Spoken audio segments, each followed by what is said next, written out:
Satu tentara Israel tewas, 6 lainnya terluka akibat penembakan yang keliru di Khan Yunis, Gaza.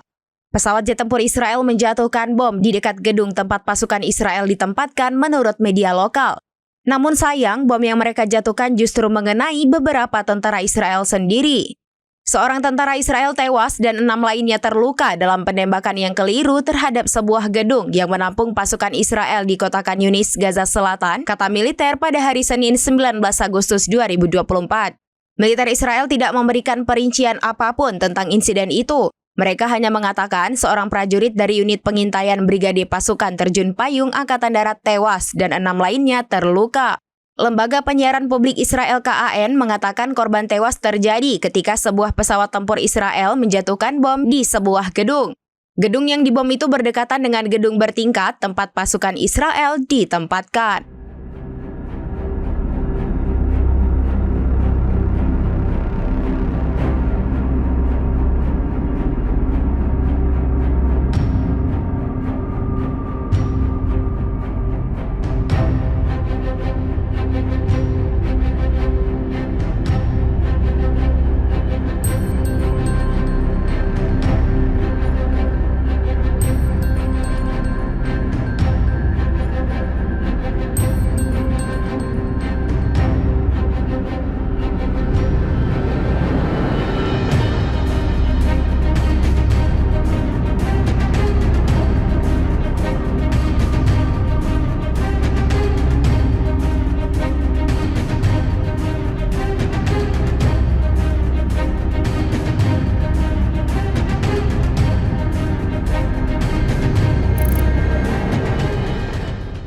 Download Tribun X sekarang, menghadirkan lokal menjadi Indonesia.